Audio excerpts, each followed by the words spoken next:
The summer season is here. You know what that means, traffic. And lots of weekend traffic as folks try to reach the beach.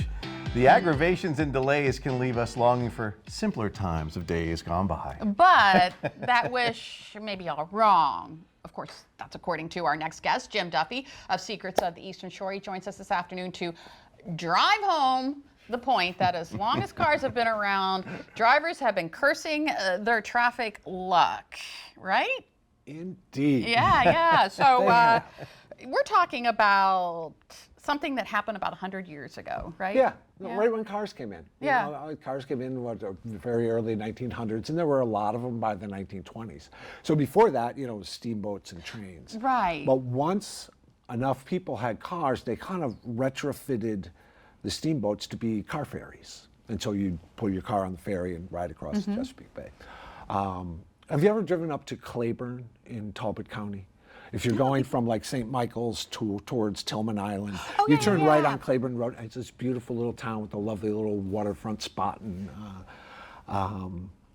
quiet as can be.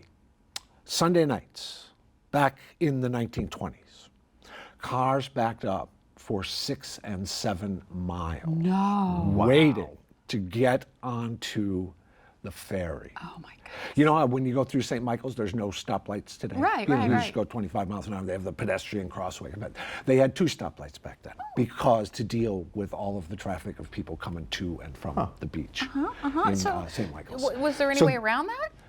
The same thing also happened up on Kent Island, just like it does today at the Mattapique Ferry. And traffic was all backed up, but I came across one little oral history thing that one of the historical societies up there did that was kind of fun. It was a guy whose aunt and uncle used to take him to the beach. He lived in Baltimore as a kid. They were very creative. They turned lemons into lemonade because when they packed at the beach, they would pack their car perfectly carefully so that when they got to the backup on Kent Island, they could open the car, pull out their lawn chairs, pull out their tables, make a picnic. They used to pull out the radio and they used to have a dance party. There you go. Lemons out of lemonade. So you could go around, as you mentioned, Lisa, you could go around and take the long way around Elkton. But you had to get over the Bohemia River. Wow. Now, I didn't know this until I found this adorable picture of this old plank bridge that used to go over the Bohemia River at Cecilton. And I just wanted, before I put it up on social media, I just wanted to find out when it was there from and to. And so I Googled, put it in a newspaper database. Oh my God, the number of accidents and washouts and overweight trucks pulling it. It's just like month after month after month notices that the Bohemia River Bridge is closed. For one time it was closed for like 7 months because of an some guy had 10 tons of tomatoes on his truck and he went across a 4-ton bridge and the thing collapsed. It was gone for 7 months. And that put everybody into a 25-mile detour through Middletown, Delaware. Oh my goodness. And it happened over and over and over again.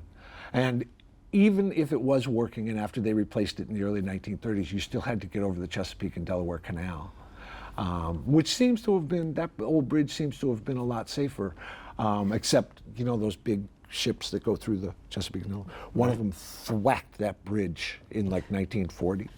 Do you know how long it took them to build a new bridge? Year? 7 years. 7 years. So you had to take either take a ferry across the bridge and all those backups, or you had to, again, go all the way 25 miles. So the moral of the story is we've always had these We've always had these problems. You should not be longing for simpler days gone by when you're in a traffic jam. Long for something else. I don't know. It was worse. It was worse back then. It was worse, and no one had air conditioning in their car. And no one had air. Oh man, yeah, no one had air conditioning in their cars. Exactly. Right. But we didn't have all this smoke most of the time. That's true too. And Jim Duffy, Secrets of the Eastern Shore, as always, thank you for coming in today. Yeah.